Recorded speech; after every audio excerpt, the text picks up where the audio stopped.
Tem pacientes que já chegam, por exemplo, no meu consultório, como queixa principal não voltada para emagrecimento, para fertilidade, para ganho de massa magra. Já chegam com uma queixa de que estou te procurando porque meu cabelo está caindo e eu percebo que eu tenho alguma deficiência nutricional. Então, como queixa principal, a estética com relação à queda de cabelo e não com relação ao corpo em si. E como a doutora Cristina falou, a alimentação desequilibrada, no caso da vegana, por exemplo, a gente tem como equilibrar através de proteínas de origem vegetal. E os pacientes veganos, às vezes, o que acontece? Aumentam um pouco mais o consumo do carboidrato e esquecem um pouco da parte da proteica. Então, esse é o papel importante do nutricionista, pensando nesse equilíbrio de proteína de consumo vegetal também. E as principais deficiências que eu vejo no consultório que causam a queda de cabelo é o zinco, muitos pacientes com deficiência de zinco, que a gente tem muito nas castanhas, nas sementes, né? Ferro, pacientes com ferro super baixo, né? Ferritina, e aí folhosos verdes escuros, rúcula, espinafre, agrião, couve, carne vermelha, o feijão e o cálcio também, que é muito importante para a questão do cabelo, né? A gente tem também nas sementes, que é de origem vegetal, a gente tem nos leites derivados. Então, só o fato da gente avaliar os exames, suplementar e equilibrar a dieta, a gente pode minimizar bastante essa queixa principal. E existe uma evolução. Só que é importante a gente falar também que as pessoas querem o resultado imediato. E não é assim. Né? Então, eu comecei a tomar a vitamina hoje, eu comecei a fazer o tratamento que eu já quero que amanhã. E a gente sabe que o cabelo ele tem um ciclo. Né? A gente precisa passar por esse ciclo do cabelo para começar a ver resultado. E as pessoas hoje em dia elas são altamente imediatistas, entendeu? E não tem essa paciência de esperar absorver aquelas vitaminas, a melhorar os hábitos, a dar continuidade no tratamento para começar a ver um resultado. Até porque, dependendo da deficiência, né? Acho que vale a pena a Dani também falar isso. A necessidade proteica do organismo é outra. Sim. E aí o cabelo ele fica esquecidinho mesmo, né? Vamos falar um pouquinho sobre isso? Por que isso acontece? Não, e uma coisa muito importante. O paciente com queda de cabelo, primeira coisa, é diagnosticar o motivo dessa queda. Por quê? O que eu vejo no meu dia a dia? Então, o eflúvio telógeno, uma das causas é realmente nutricional, mas tem diversas causas. Sabe?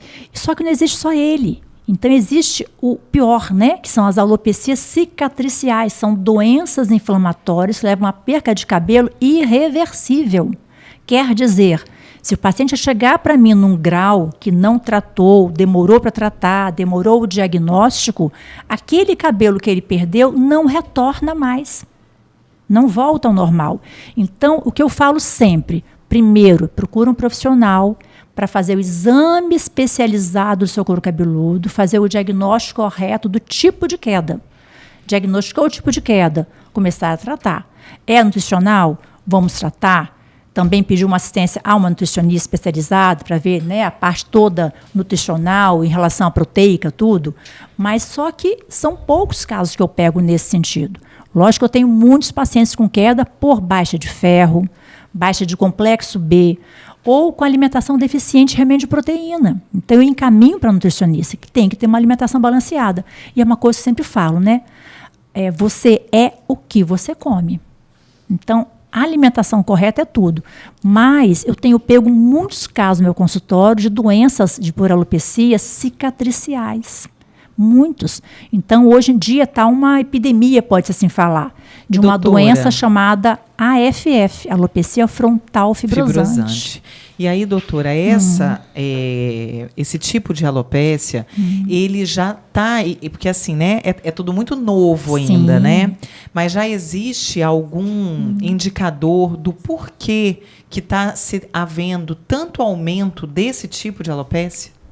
Olha, muitos estudos estão aí, sabe, observando isso, tentando pesquisar essa causa. Só que nada ainda confirmado. Então, os estudos pesquisando se tem alguma alteração a ver com filtro solar, né, em relação ao couro cabeludo, porque também dá nos pelos da face. Então, é muito comum. Eu já peguei mulheres que vieram consultar comigo querendo fazer laser no rosto para melhorar umas bolinhas que tinham no rosto. Quando eu fui examinar, eu observei que não era uma coisa simples, eram pápulas faciais. Eu fui observar o couro cabeludo, Aí eu diagnostiquei que ela estava realmente com um quadro de alopecia frontal fibrosante, olha só. E a paciente me procurou para fazer laser, que o filho ia se casar, ela queria estar com a pele melhor. E não era só aquilo, era uma coisa muito mais séria do que só aquilo. Por isso que uma avaliação dermatológica, Sim. né, É fundamental. é fundamental. É fundamental.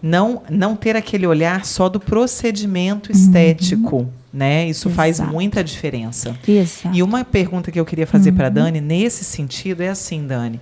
Você observa, né, quando um paciente chega no consultório, como queixa principal a questão da queda capilar, existe, de certa forma, essa disciplina do paciente de também ir ao dermatologista para ter ali um diagnóstico dermatológico daquela queda?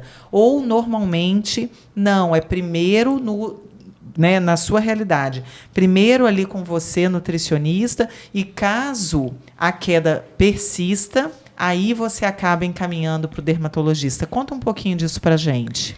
Então, como a questão da queda de cabelo ela impacta muito, né, essa questão da autoestima, normalmente eles já foram no dermatologista, tá?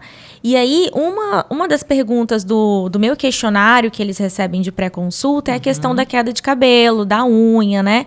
Então, é muito frequente que eles já venham com acompanhamento dermatológico, mas quando eles não vêm, né, que eu percebo que pode ser algo que realmente, nutricionalmente falando, não é somente isso, aí tem que encaminhar sim para o dermatologista, eu sempre encaminho. Mas normalmente eles já estão fazendo acompanhamento, porque é algo que impacta muito. E é importante relatar também que a gente está numa sociedade muito estressada, cansada, fadigada, que dorme mal, consumo de álcool, e tudo isso impacta também, né? A questão do bem-estar, do lazer, da saúde mental também. A gente vê muito isso, né, doutora? E assim, falando sobre isso, até me perguntou em relação ao diagnóstico da alopecia frontal fibrosante, né? Então, tem se observado que os exossomas, que têm uma relação muito direta nisso aí. O que são os exossomas? Ia perguntar agora. Explica isso para a nossa audiência. Isso aí é o quê? São as alterações do mundo que vivemos. Então, é o quê? Os fatores que pode alterar a nossa vida, o nosso envelhecimento, o nosso cabelo. Fumo, poluição, produtos que se usa na pele, que tem absorção sistêmica, que são chamados disruptores hormonais, né? Você Isso sabe aí, muito disruptores bem. Endócrinos, não é verdade? E aí vai alimentação errada, porque não é só a falta de nutriente, é a alimentação errada. É aquele paciente que troca uma fruta por uma gordura, uma fritura, por uma coxinha. Por um alimento processado, né? Exatamente. Então, assim, o que eu estou observando? Muita alimentação deficiente. Que gera nesse paciente um estado de subnutrição, né? E aí vai, os exossomas é tudo isso, é o mundo que vivemos. Então, a poluição fala muito a favor do envelhecimento precoce, cigarro principalmente, e alimentação deficiente também.